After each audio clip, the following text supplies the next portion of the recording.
Oi, gente, tudo bom? Estamos aqui hoje para conversar com a Lúcia, que é uma contadora de histórias. E vamos saber como é que uma pessoa se sustenta sendo contador de histórias, como é que faz para escolher uma profissão, como que ela pensa, quais as histórias que ela conta, né? E porque segundo ela mesma, ela é contadora de história por profissão. Ela vive disso. E aí vamos saber, né, como é que faz, o que ela pensa quando ela está criando uma história, se ela conta histórias criadas por ela ou se são histórias criadas por outras pessoas. E vamos saber tudo isso, esse universo, se a preferência dela é para educação infantil ou crianças maiores, qual o problema que ela enfrenta para ser uma contadora de história. E vamos saber tudo isso. Se vocês verem alguém passando essas coisas assim, eu estou na casa dos meus pais, como eu falei. Então, porque vocês vão achar que estão vendo coisa, né? Que eu disse que eu moro sozinha. Pois é. E aí eu tô só esperando ela entrar. Assim que ela entrar, eu já chamo ela. Tudo bom, Cláudia? Tudo bom? Ju Santana. Tudo bom, gente? Acenando pra vocês, tudo bem? Pode passar, mãe. Pode passar normalmente, Luciene. Aí, Luciene. Aí, Luciene. Aí, Luciene, viu? Luciene. Tá. E aí, eu tô acenando as pessoas.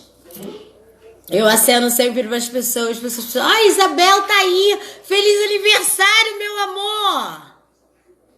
Se é a mesma, não, essa é a Isabela. Pensei que era minha amiga Isabel Terra. Mas tá bom, Isabela, bom ver você aqui também. É porque eu tenho uma amiga Isabel Terra. Essa é Isabela Terra. Hoje é aniversário dela. E aí, só esperar a Lúcia entrar. Assim que a Lúcia entrar, a gente vai estar aqui conversando. Que isso, Cláudia? Isso é hora de dormir? Vamos ficar acordada, gente. Você tá falando da onde, Cláudio? Que você já tá indo dormir às 7 horas da noite. Gente, tá vindo aí o meu novo livro. Meu novo livro não, né? Meu primeiro livro, porque tem outros, mas os outros vão ser depois. O Mundo da Lua.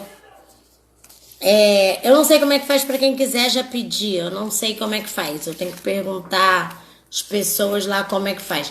Ah, ela tá na Alemanha, realmente, né, Cláudia? Da Alemanha, realmente. São que horas aí, Cláudia? Aí na Alemanha. A Laila acabou de entrar. Laila, meu pai tá tentando ligar pra você 1000 vezes.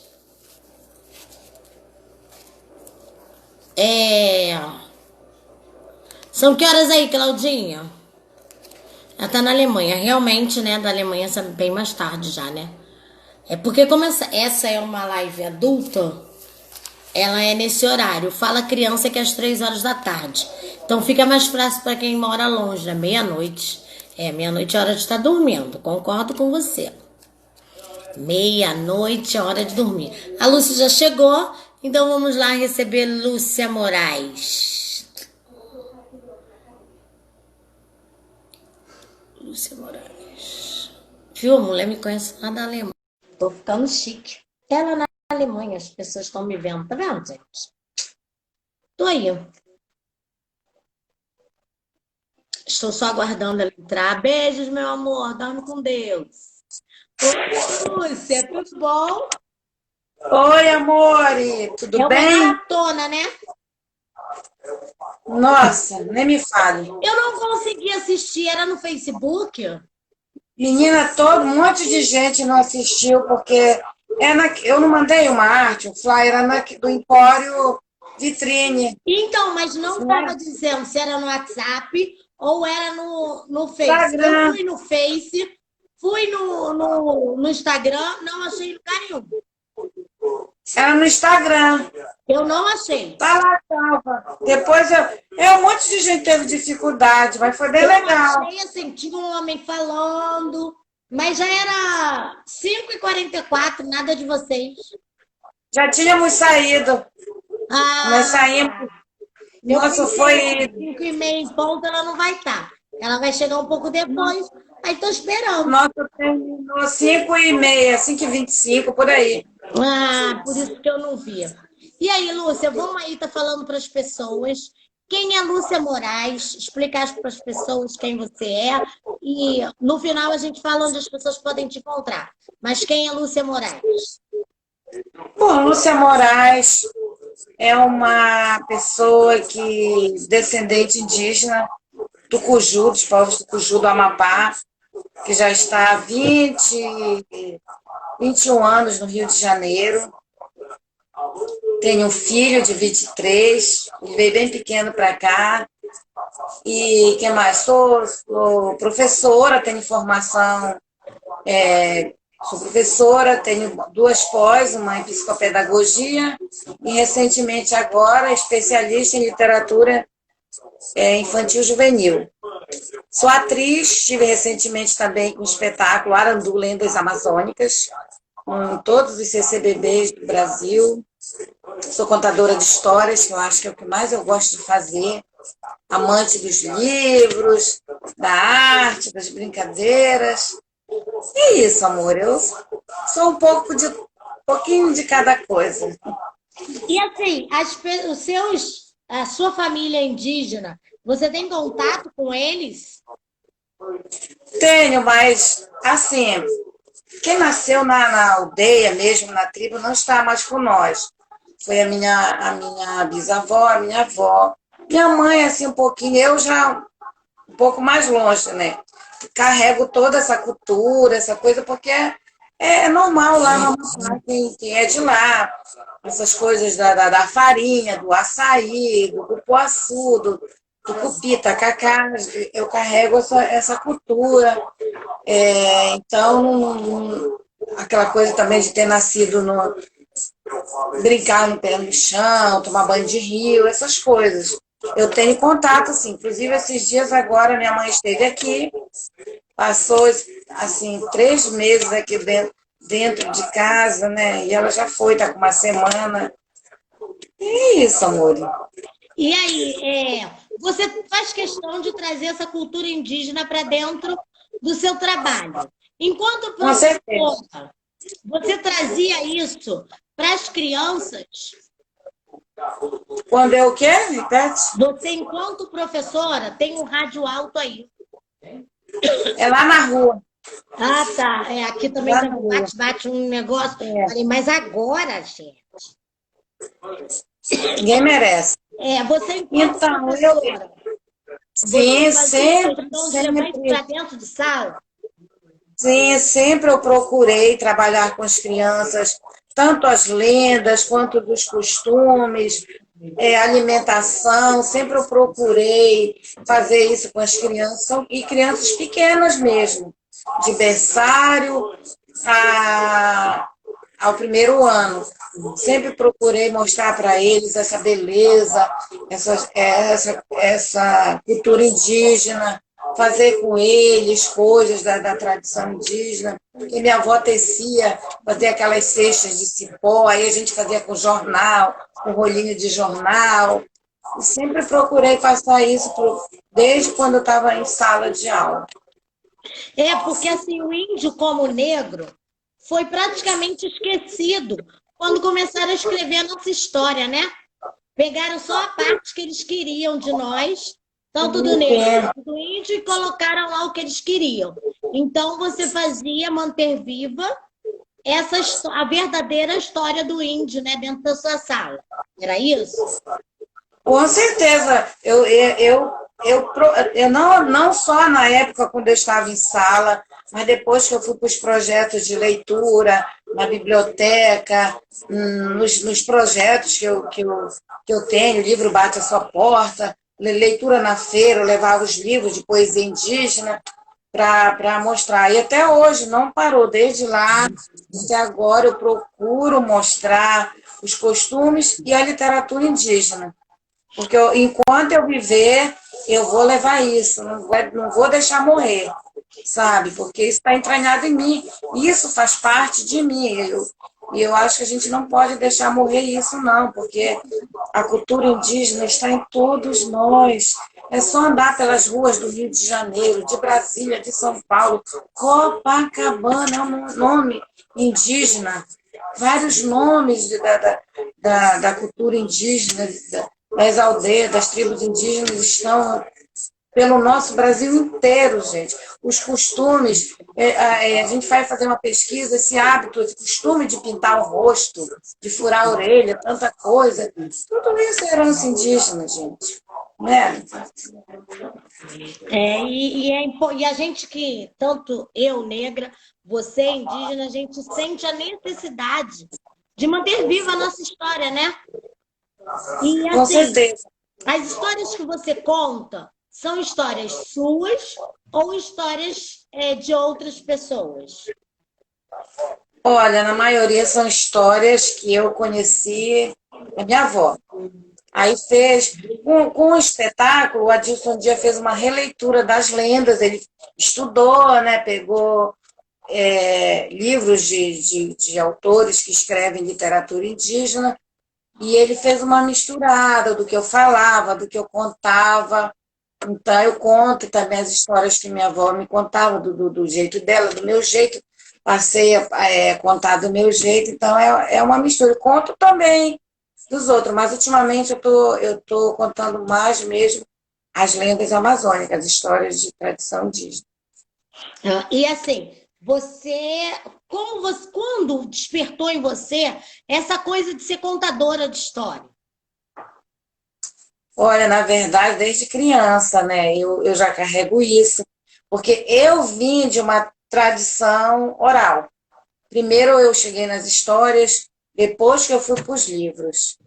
Porque quando eu ia lá estava lá com a minha avó no interior, que ela contava histórias na beira do rio, dentro do mosquiteiro, e eu não tinha ainda acesso aos livros.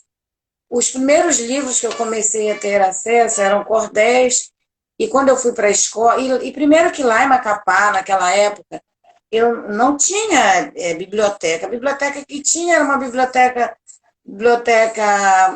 pública que não tinha esses livros encantadores que eu conheci aqui no Rio. Era uma biblioteca com enciclopédias enormes, uns vidrões com os bichos dentro, e aquela coisa que a gente ia pesquisar. Então, depois que eu fui para a escola, eu fui começar é, é, a ter contato com os livros, mas não esses livros que eu tenho contato hoje, que eu comecei a ter contato com depois que eu vim para o Rio, já adulta, mãe de filho. Que não, até hoje não tem essa diversidade que a gente tem aqui, biblioteca parque, várias bibliotecas comunitárias com acervos de qualidade. Então, como eu vim dessa tradição oral, eu sempre gostei de contar histórias, por volta de 14, 15 anos, eu pegava as crianças na rua, mesmo sem nem não conhecer teatro, não tinha teatro lá no Amapá. Eu pegava os lençóis da minha mãe, colocava no terreiro, no quintal, e ali eu contava histórias de bruxa, de índia, de guerreiro, de bicho, da minha cabeça. Eu juntava as crianças da rua, naquela época que a minha mãe fazia era um suquinho em pó que chamava-se quiçu. Não sei se você sabe o que é isso. Eu sei, né? Oh, Ei, jarrão! sim, os sucos de buriti que minha mãe fazia, do tucumã que juntava da árvore, fazia para as crianças, Ai, dá debaixo uma da olhadinha árvore. aqui, tá E a secando. gente fazia o lanche para as crianças. E eu juntava, já comecei a contar a história na adolescência. E quando eu me tornei adulta, depois que eu tive filho, eu contava para o filho. Foi quando eu vim para o Rio, eu fui estudar, fui fazer o normal, fui fazer o superior, me colocaram numa creche, numa escola, uma creche, com 20 crianças na sala, e eu lembro até hoje como é que foi. Eu achei que era fácil. A professora disse assim, olha, amanhã você vai ficar com eles, você vai dividir 5 na massinha, 5 nos legos, 5 nos livros, 5 nos giz de cera. Eu, nossa, é fácil. 2 aninhos, gente. Eu falei assim, tá, quando ela virou as costas, sabe que eles testam a gente, né, novata no trabalho. Gente, eles começaram a jogar os Legos, os brinquedos pela janela. E eu desesperada. Enquanto eu juntava os Legos, dois quartos já estavam se mordendo para cá. Meu Deus do céu!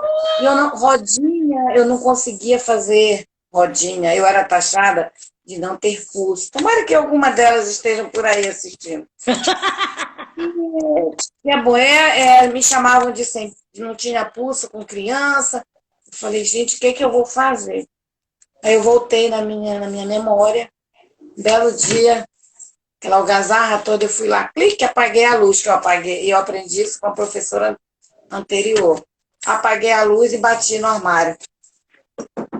Porquinhos, abra a porta! E eles foram sentando assim, devagarzinho, foram sentando, sentando. Eu, tá. E comecei a inventar histórias da minha cabeça e cantar musiquinha, nananana. Digo, é por aí, né? É pela contação de histórias. No outro dia comecei a trazer livros e contava, e fazia gesto, e botava pano e fazia coisas, e foi aí que eu comecei. Só que eu queria ser uma contadora de histórias. Olha, eu dizia assim, eu quero ganhar vida contando histórias. E ganhei. Eu realizei esse sonho. Comecei a ir procurar. A primeira vez que alguém me falou assim, o Francisco Gregório Filho, você conhece ele, não conhece? O mestre. Eu falei assim, eu quero conhecer esse homem. E fui atrás. Fiz várias oficinas do Gregório. Gregório hoje em dia é meu amigo. Lúcia Fidalgo, Celso Sisto, meus mestres, que hoje em dia são meus amigos, e eu fui atrás deles, fui absorver esses conhecimentos, fui começar a aprender coisas que eu já tinha, o que era meu, mas também eu não deixei perder a minha essência, né? O que era em mim, só fiz aprimorar com os conhecimentos que eu fui adquirindo deles, né? Então é isso, desde sempre, né? Eu fui contadora de histórias. Já veio nas veias, né? Já, já. Eu acho Minha que mãe esteve aqui esses dias, ela falou, Lúcia, tu foi a que puxou mesmo para a mamãe, tu que é a contadora de história. porque você acha que os avós, os pais antigamente contavam mais histórias para as crianças porque não tinha questão tecnológica para distrair as crianças? Com certeza, minha avó contava muito, já minha mãe não. Minha mãe não contava porque ela ia trabalhar, me deixava com a minha avó. Minha avó cantava, minha avó contava. E eu acho que é por isso que também, hoje eu fiz a live com a Sofia, foi as cantigas de rodas contam histórias. Porque isso é muito forte em mim, essa questão das cantigas de roda. E a Sofia falando hoje, a gente não pode deixar as cantigas de rodas morrerem.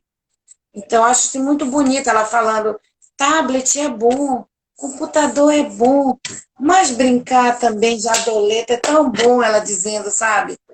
Então, assim, as cantigas de rodas, eu trago isso da minha infância e também é outra coisa que, se depender de mim também, enquanto eu tiver puder, eu vou levando do meu jeito.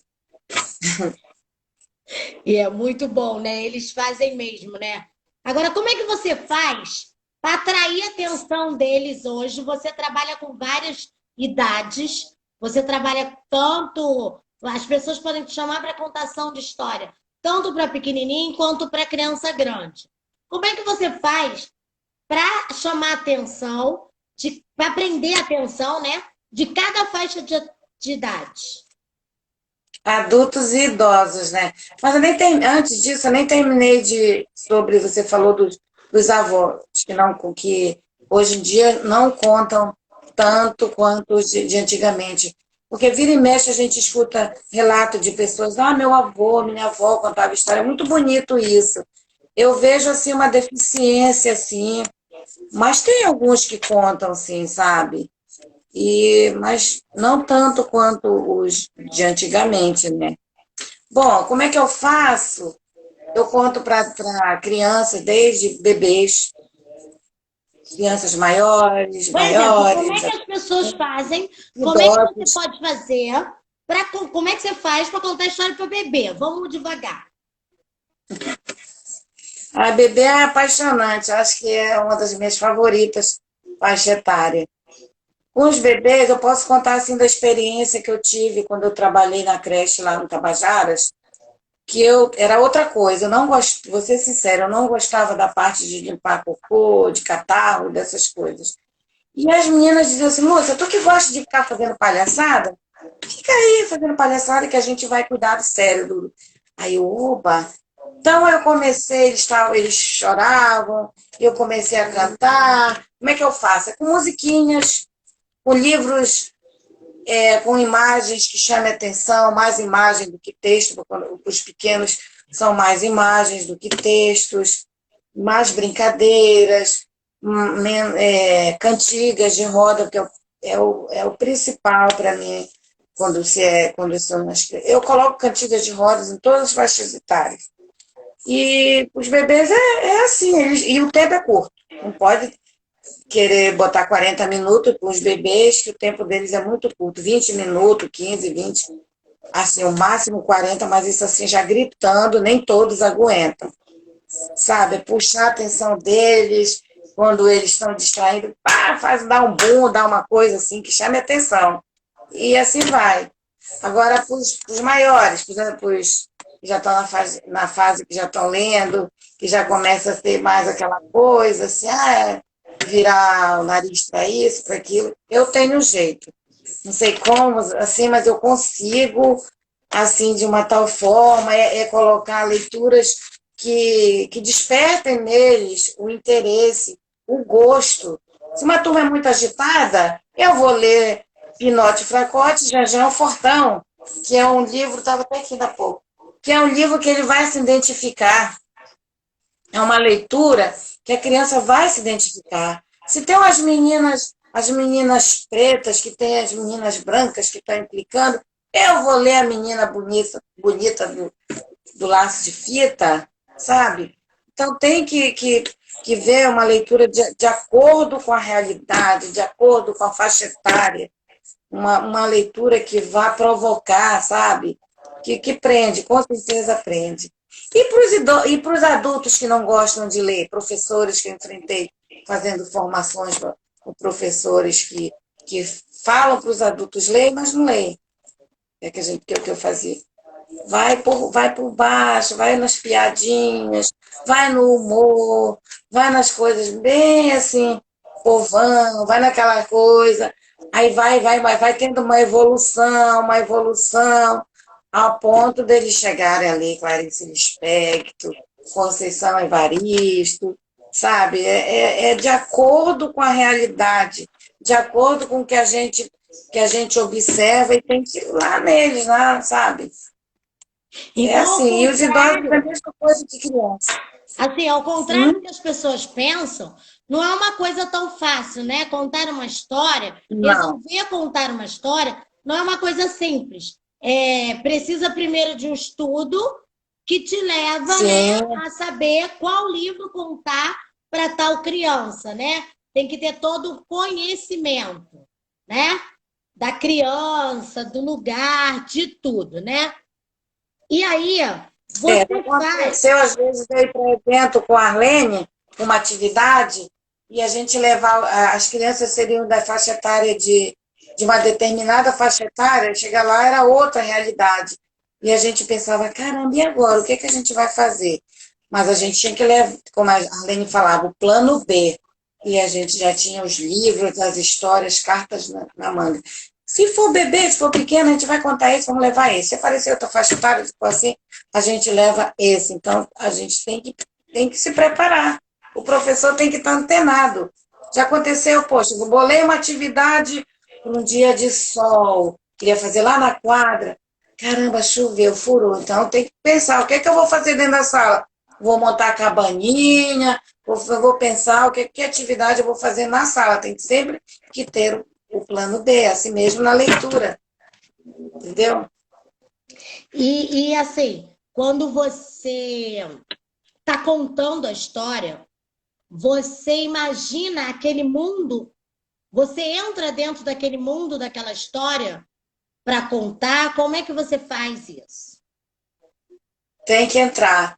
Eu sempre falo, para que você possa passar para o outro, você tem que estar dentro de você. Porque eu não vou passar jamais para o outro que não está dentro de mim. Nancy Mellon fala que é para contar história, é ter uma fogueira dentro de si. Porque se essa chama não estiver acesa dentro de você, não vai acender em ninguém. Então eu tenho que imaginar, eu tenho que ver, quando eu falo aquele rio que minha avó contava histórias, naquela canoa pescando, com cachimbo na boca, cuspindo. Minha avó fazia aquele montinho de um negocinho um grude com farinha, botava na boca, colocava na ponta do anzol e jogava e lançava a pratiqueira, jogava para dentro da canoa. Eu imagino de verdade aquilo. Eu imagino, eu vivencio aquilo, eu sinto. Então, é imaginar, é entrar mesmo naquela história para que você possa fazer, possa tocar o outro. Senão, não flui, você vai estar ali automático e não vai passar para o outro a emoção. A gente consegue sentir no contador de história que ele está passando emoção, sabe? E preciso ter amor. Já aconteceu de você contar alguma história e a criança, tipo, se emocionar com a história? Já. Não E era aí, do... conta pra gente como é que foi essa sensação. Criança, já aconteceu criança que dormiu na história, a primeira vez que dormiu eu fiquei frustrada, achava que não gostou da minha história, mas não. Quando dorme tem aquela coisa do ninar, disso aí, né? De se embrenhar na história. E do choro, assim, quando a criança... Já teve história da criança ficar com medo, tipo contar o Barba Azul. A criança ficar assustada, umas lendas assim que são apavorantes, a criança ficar com medo, chorar, e quando chora de emoção também, quando umas lendas que morrem. Ai, assim, a gente sente também a emoção, porque a gente imagina o que a criança está sentindo, a gente está sentindo. Às vezes é uma leitura também que tocou a criança, alguma coisa da realidade dela. Então, é emocionante, sim. E a gente vai acostumando, quando trabalha em biblioteca, a gente vai acostumando como é que se diz? A ver o tipo de leitor, a característica de cada um. Por exemplo, tinha um menino que era muito levado. E aí, toda vez que a professora levava ele para a biblioteca, ela deixava ele para o cantinho separado. Um dia eu peguei um livro que era a cara dele, era o Marcelo Martelo Marmelo, da Ruth Rocha, né? Da Ruth Rocha. Marcelo Então, Marmelo Martelo. toda vez que esse menino ia para a biblioteca, ele pedia esse livro. Aí eu dizia, gente, mas de novo, tem outros livros. Não, ele só queria aquele, porque ele se identificou com aquele livro. O menino era ele, sabe? Então, isso a gente aprende a identificar o leitor de acordo, a leitura de acordo com o leitor e vice-versa. E você trabalhava numa biblioteca, né? Você faz muitos trabalhos na biblioteca. E aí. Fiz. Fala, pode falar. Não, pode perguntar. E aí, como é que você faz, assim, para manter, né, Porque, assim, ao contrário, antigamente, biblioteca era um espaço silencioso que você, para falar, tinha que ser... Biblioteca era isso. E hoje, a biblioteca tem vida, né? E aí, como é que você faz para mostrar para as crianças essa vida dentro desses livros? Bom, primeiro que a biblioteca hoje em dia é um espaço alegre, colorido, eu gosto. Alegre, colorido, os livros embaixo, bem baixinho, de acordo com cada faixa etária. E alegria, a biblioteca tem alegria. Não que a gente vai ficar gritando direto, porque eles mesmos já sabem como se portar, vão sentando, vão pegando os livros, tem o momento da leitura, da roda da leitura compartilhada, tem um momento que cada um fala, dá sua opinião, enfim. Como é que eu faço para aqueles... O que você falou? Não, você já está respondendo, pode ir. Tá. Então, é assim mesmo, sabe? eles vão percebendo que o lugar não precisa estar falando silêncio. A minha postura mesmo já mostra como tem que ficar na biblioteca, sem eu ter que pedir, sem eu ter que gritar. Eu vou contar uma rapidinho, mas eu gosto de relato de experiência.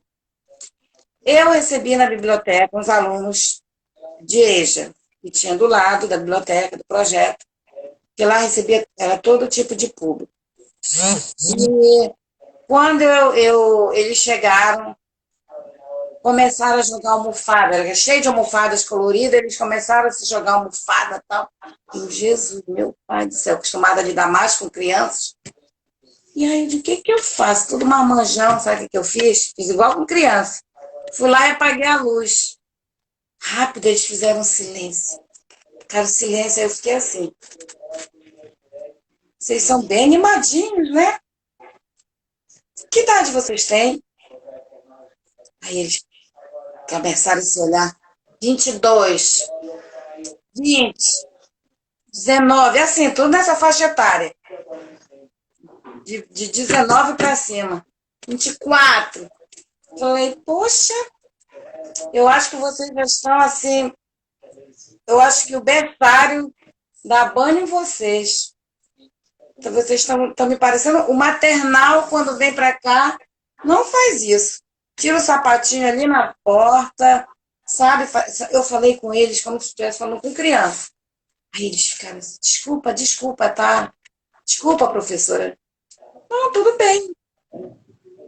Agora vocês vieram aqui para quê, afinal de contas?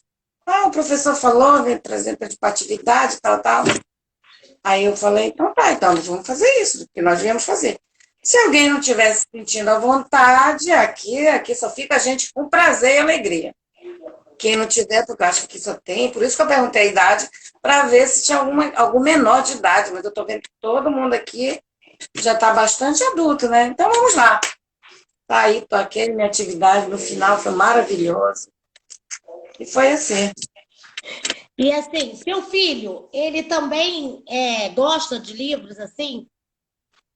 Muito. Meu filho, quando eu trabalhava nesse projeto lá, eu trazia livros para ele. Ele, com 11, 12 anos, devorou a coleção toda do Harry Potter. É outro tipo de literatura. Claro que eu gostaria que ele lesse os meus, Machado de Assis, não, mas ele leu os dele, começou a ler Harry Potter, aquela coleção do Percy Jackson, as leituras dele. Ele é leitor. Ele lê muito, ele é super inteligente. Enfim. Então, isso mostra que exemplificar é sempre uma forma de educar, né? Quando você dá o exemplo, está sempre vendo você com os livros, você traz esse exemplo para dentro da sua casa e faz com que ele queira também estar buscando isso, né? O exemplo é muito importante que os pais, os professores deem esse exemplo. Quando o aluno vê uma professora lendo, quando ela obriga ele a ler, ele pode pensar, poxa, eu nunca vejo a professora lendo. Como é que ela obriga a gente a ler? A mesma coisa, os pais, alguns a gente ainda dá um desconto, porque alguns são ignorantes, sabe? Tipo, eu tive minha avó não era alfabetizada, não era letrada. Minha mãe me alfabetizou, mas minha mãe lia muito pouco. Não, como eu falei para você, nós não tínhamos acesso a livros. Os livros, mas eles me incentivavam muito a ler. Eles falavam da importância de eu estudar. Minha avó falava, minha mãe sempre disse, minha filha, eu não tive a oportunidade, mas nós queremos dar oportunidade para você. Estuda.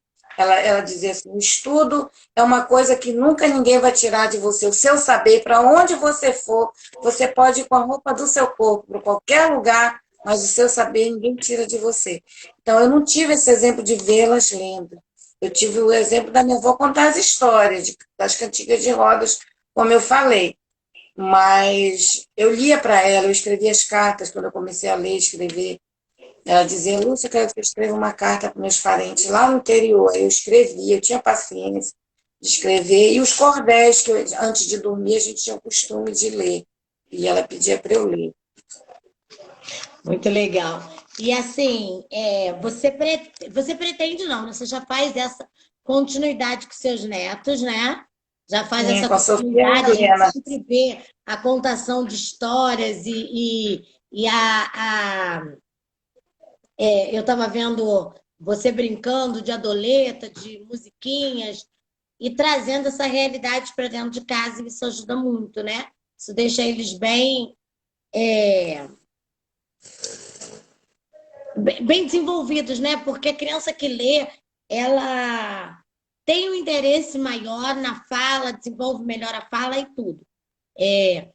E assim, que tipos de livro você gosta e recomenda a leitura? Ah, eu gosto muito de ler, amo poesia, eu leio, eu gosto muito da Cora Coralina, que é minha favorita, Manuel de Barros, Bartolomeu Campos de Queiroz, que eu convivi com ele. Assim, Bartolomeu, eu me identifico muito com o que ele escreve. Agora eu estou lendo, tô tendo um grupo Mulheres que Correm com os Lobos, o livro da Clarissa. Meus livros estão fáceis até de eu mostrar para você. Mulheres que Correm com os Lobos. Ele Amo fala de Conceição quê? Esse Evaristo. livro Mulheres que Correm com Lobos, ele fala de quê? É um livro que fala sobre o universo feminino. Tem vários contos, fala de. Você precisa conhecer esse livro e o grupo que a gente participa, com a Ninfa Parreiras, estamos fazendo um estudo desse livro. Ele fala do arquétipo da mulher, sabe? É muito interessante mesmo. Muito Eu vou convidar. legal. Vou procurar Gosto muito de para. ler biografia também. Estava Oi? lendo Gosto muito de ler biografia também. Eu leio da Fernanda Montenegro, da Rita Lee, gosto, Clarice Biografia, a Lispector última que eu também, li foi da e Obama. Lígia Bojunga. Oi? A última que eu li foi da Michelle Obama. Ai, da Nolê também.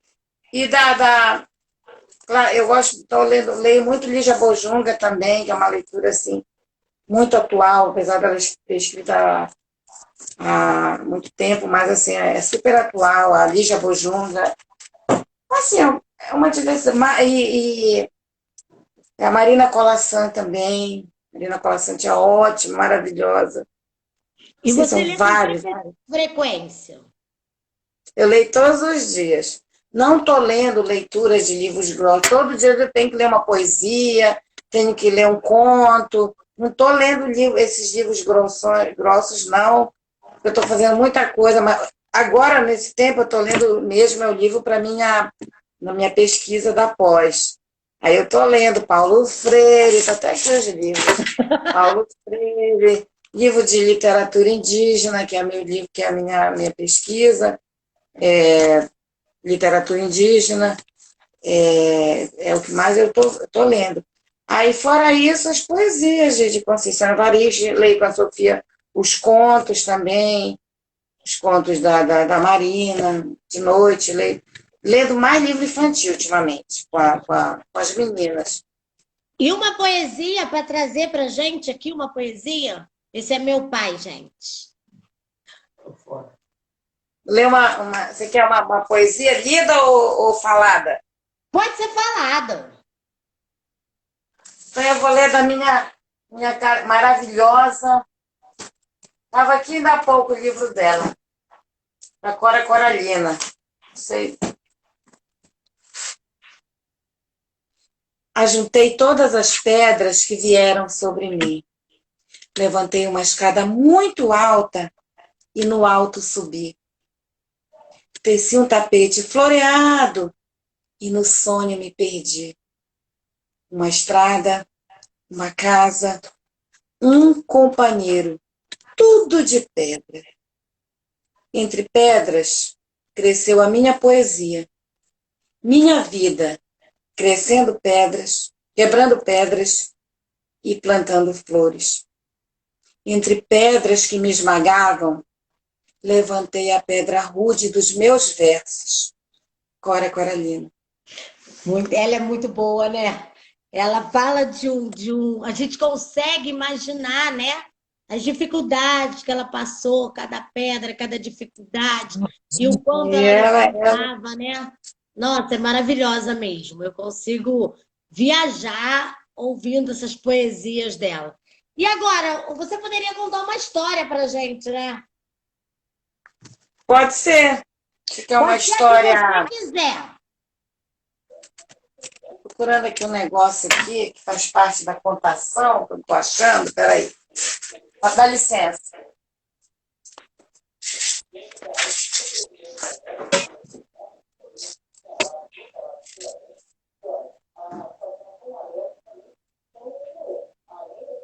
Quando eu era criança, vovó sempre me dizia, no início, tudo era dia. E que tatu só dormia quando entrava na toca. Quem guardava o segredo da noite era a boiúna, cobra grande, dentro de um caroço de tucumã, fechado com cera de abelha, na parte mais funda do rio. Tuilá, a filha da cobra, casou-se com Aruanã, um índio muito bonito, mas que tinha uma mania muito feia. Todo dia reclamava do dia.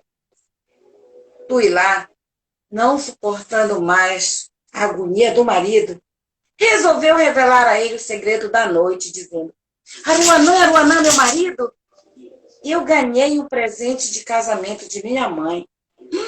Um presente? Sim, marido. E o que é? É um caroço de Tucumã. Caroço de Tucumã? Ele já pensava que era um tesouro, né? É onde ela guarda o segredo da noite. O curioso, Aruanã, mesmo sem saber o que era noite, quis imediatamente na casa da sogra, a cobra, buscar o tal caroço. Tuilá entregou a ele um chocalho dizendo: Aruanã, quando chegar na casa de minha mãe, levante esse chocalho e balance bem forte para que ela corra.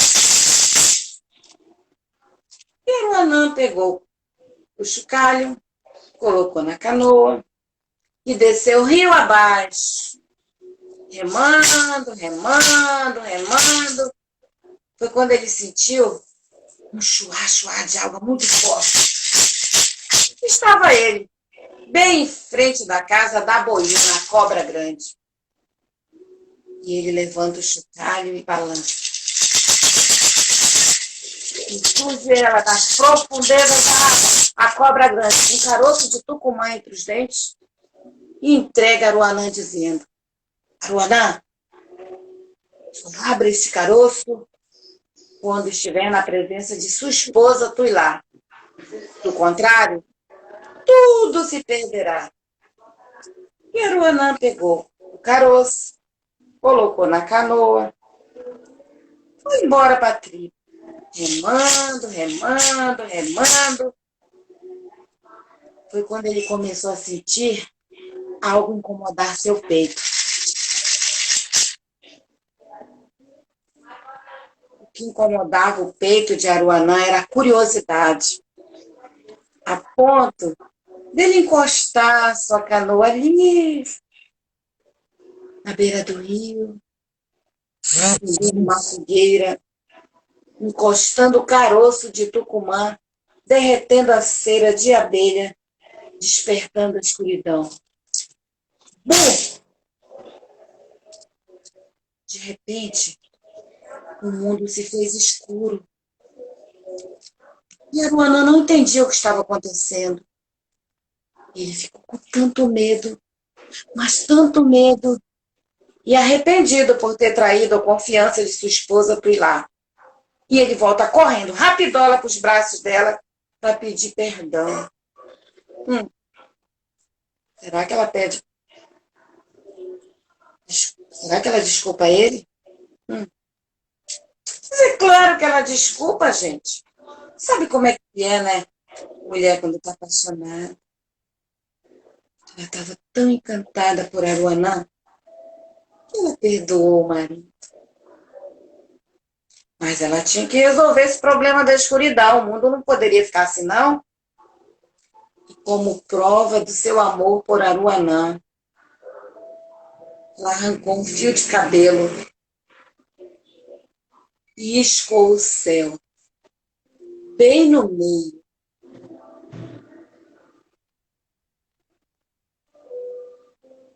Dividindo em duas partes. De um lado o dia, de outro lado a noite.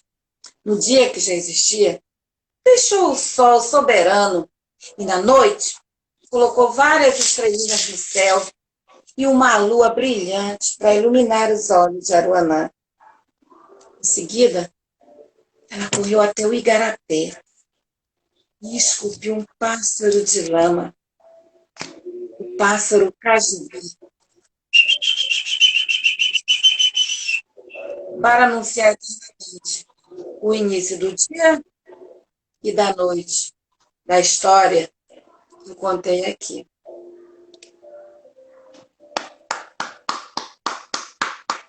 Esplêndida, esplêndida história. Essa história, você que criou, Essa aí é a lenda. trouxe da sua avó, ou ela é a história de algum autor? Essa história é a lenda do dia e da noite. Essa história teve várias, como eu falei, foi reescrita pelo diretor de teatro Adilson Dias, que foi que me dirigiu no espetáculo, o Arandu Lendas Amazônicas. E ele foi garimpando daqui e dali, junto com o que eu contava, e nasceu a lenda do açaí, da forma que ele reescreveu, né? Cheio de poesia. E eu adorei. Muito linda. É o que eu mais gosto de contar. Ficou muito linda. E assim, eu sinto que você gosta mesmo dessas histórias de lá, que você entra, que você viaja, que você começa a se transportar para essas histórias, né? Isso acontece a mesma coisa quando você vai contar uma história que seja daqui, carioca. É aquilo que eu falei para você. Para a gente contar histórias, tem que entrar nela, porque você não vai passar a emoção para o outro, você não vai conseguir imaginar a Matinta Pereira, você não vai conseguir imaginar o Homem do Saco. Então, eu consigo sim, eu me teletransporto, mas não tanto quanto a de lá.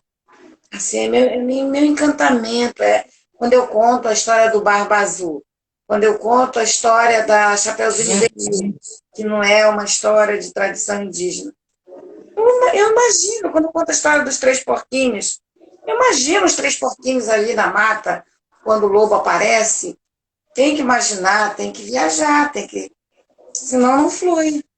Sente o medo deles, né? Você falou uma vez que você falou agora, né?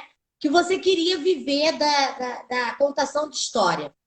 E aí, essa é a sua única fonte de renda? A contação de história? E aí, agora, nessa pandemia, como é que você está fazendo para estar contando história, uma vez que você não pode ir nos lugares? Online, algumas coisas, estou participando de edital. Teve um edital agora, da SESEC, que ainda não contei, mas vou contar. Tem umas lives aí que teve cachê, inclusive a anterior, cachê, e vai juntando uma coisinha daqui, uma coisinha dali, vai fazendo. E por aí a gente vai, né? Teve o Arandu, que esteve em cartaz no Centro Cultural Banco do Brasil, que depois foi prorrogado, e depois a turnê, e vou ganhando a vida assim, contando história. E teve as oficinas, eu estou falando isso agora do período da quarentena, né? As oficinas que eu fiz pela lei do ISS, e era presencial, onde as oficinas eram para professores, para creches, para pessoas interessadas no assunto, onde nós apresentávamos nas escolas, creches, museus, bibliotecas.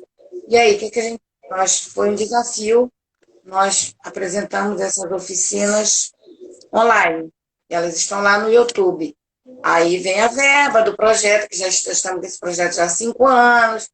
Aí a gente vai, como diz lá na minha terra, vai estar mancando daqui, está mancando dali. e vai fazendo essa coisa do jogo de cintura, né? E o que que você passa nessas oficinas? Vocês dão técnicas de contação? Eu não digo técnica, né? Porque cada um tem seu jeito de contar. Estão lá no YouTube, tem 6 oficinas, a gente pode ir lá, e tem contação de história para bebês, como contar, como a forma como você pode, os livros, a forma como você, o que eu falei para você, para os bebês, é olhar nos olhos, tanto, qualquer faixa etária é imprescindível que você olhe nos olhos, os livros de acordo com cada faixa etária, estratégias, muito pouco seja estratégias de como contar, história, tem uma lá da Arlene que é dobrando histórias, com dobraduras de livros, e é uma forma para seduzir o leitor, né? É isso que a gente passa. Ai, muito legal. E muito professor precisa disso. Porque não é só porque você é professor, a contação de história é um dom, é uma coisa. Então, todas as pessoas podem contar história, só que alguns já têm uma facilidade maior e outros precisam estar vendo, né? E você usa bastante essa questão de experiência, né? De passar a experiência vivida. E isso Sim, também ajuda as pessoas a vivenciar, que cada vivência dessa vira uma história, né? sim. Quando era nas oficinas presenciais, tinha um momento que a gente chamava o mão na massa, que aí tudo que a gente dava, que era uma oficina de 3 horas, essa oficina de 3 horas acabou sendo desmembrada para 6. E aí o que acontece? Era uma oficina de 3 horas e tinha uma mão na massa, onde eles depois, pessoas que chegavam tímidas, que diziam que não contavam, diziam, mas hoje você vai contar, você vai sair daqui contando histórias. E aí, mas a forma como a gente vai envolvendo com lúdico, com brincadeiras, assim, daqui a pouco eles estavam lá contando e tinha o final, culminância no final, dividia em grupos, eles iam contar. E tinha contar a história da oralidade, contar a história com livro, contar a história sem um livro, contar a história assim, assado. A gente fazer o sorteio, cada grupo, o que tirasse ia ter com música, mesclada com música. E todos saíam de lá contando história. Muito bonito, assim. Muito... Maravilhoso isso. E como é que as pessoas que quiserem te convidar, como é que elas te acham, como é que elas te encontram? As oficinas no YouTube, é só colocar Trupe Pequena Alegria. Também tem a página no Facebook, que é Pequena Alegria. Pequena Alegria é tudo junto. Pequena Alegria. Do A do pequena já é o A da alegria. Pequena Alegria, tudo junto. Você encontra muita coisa nossas lá. E eu, no Instagram, né, Lúcia Moraes Cuju, e tem meu Facebook, Lúcia Moraes também.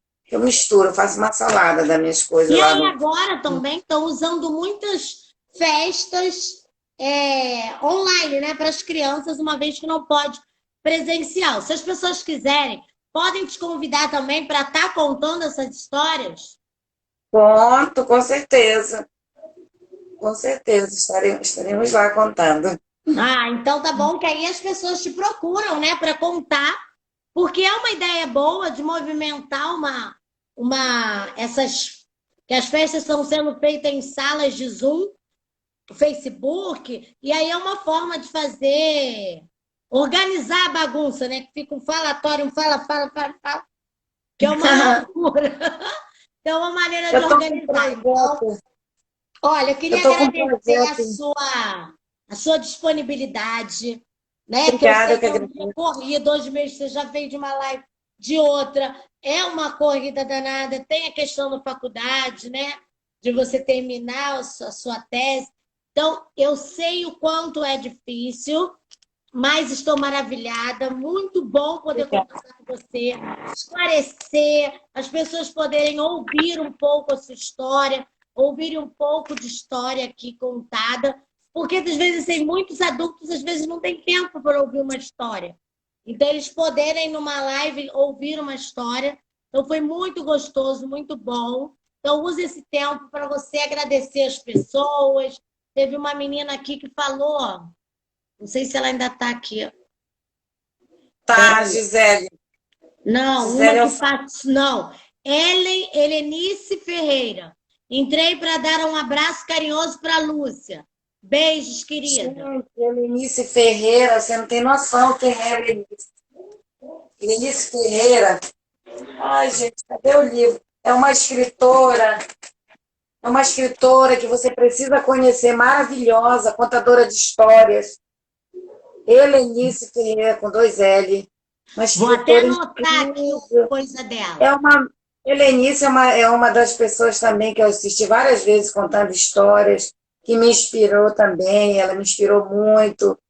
Pode anotar, vale a pena você conhecer Helenice Ferreira. Anotei. E Gisele também está aí, Gi Alfaia, você está vendo aí? Gisele, ela é uma menina lá do Amapá, que eu estou fazendo um trabalho com ela online, à distância, né? De mediação de leitura, onde nós estamos quase para terminar de ler o livro da A Bolsa Amarela, da Lígia Bojunga. E Gisele decora também os poemas, os versos. E sabe, um dia você não faz uma com a Gisele, de lá do Amapá? Ué, posso fazer. É A Gisele. Gi Alfaia. Tá aí, Gi Alfaia. Peraí, deixa eu achar ela aqui que eu não achei ainda não. Aí você aproveitar, agradece as pessoas. Gi Alfaia, Gi com Y. Mandar um beijo aí para Gisele, continue lendo, minha flor. Ela tem 9 anos. Ah, 9 anos é muito legal, adoro isso. 9, eu sei que você gosta. 9 anos. E eu tô com um grupinho também de crianças lá no interior do Amapá, um lugar chamado Pracuúba, bem no mato, no beira do rio, com a minha prima que é professora. Vamos ver se montamos uma biblioteca lá. E as crianças já estão me mandando vídeo, eu estou mandando. Não tem livro, eu estou mandando para eles os poemas de Cecília Meirelles, de Vinícius de Moraes. E eles estão assim, empolgadíssimos, gente. Eu digo, eu adoro inventar moda. Muito legal, muito legal. E eu tô mandando um agradeço beijo as pessoas que estão por aí, que tiraram para vir aqui conversar com a gente, ver, né, essa conversa. Obrigada, gente. Obrigada, Helenice, Gi Alfaia. Tia Lu também por me dar essa oportunidade. Demorou, mas deu certo. E hoje eu falei, gente, eu vou parar vai ser minhas últimas lives nesse período. Eu preciso sentar para terminar o meu trabalho. Senão a mestre Cíntia já está me cobrando, e está certo. Eu vou ser já sou professora da pós e de literatura étnica e racial. Eu vou entrar com a parte de contação de histórias indígenas. Está convidada. Muito legal, hein? Sabe? Então, é isso. Agradeço pela oportunidade. E eu acho que eu vou dar um tempo. Foi muito bom. Vamos fazer uma selfie aqui para a gente não. Vamos. Espera que eu estou tentando tirar esse. Ah, tirei. Tá. Obrigada, minha querida. Beijos. Beijos, foi muito bom. Qualquer coisa, só mandar direct. Beijo. Foi um prazer. Beijo, amor. Tchau, meu amor. Prazer comigo. Tchau. Tchau. Gente, acabamos de conversar com a Lúcia Moraes, uma pessoa descendente de indígena, né? E os índios, como nós negros, temos uma história roubada pelo tempo, pelos historiadores, e é muito bom falar disso e ver o quanto é bom, né? O quanto as histórias, os contadores de histórias vieram do nosso povo, né? Dos índios e do negro. Então foi muito bom estar com ela. Que história maravilhosa, que contação envolvente. Obrigada por vocês estarem comigo. Beijos, até uma próxima. Terça-feira tem Menina Mãe com a Mel Nascimento. Mel Nascimento não, Mel Rodrigues. Na quarta-feira tem Fala Criança. E estamos aí. Na sexta-feira tem uma outra também muito legal.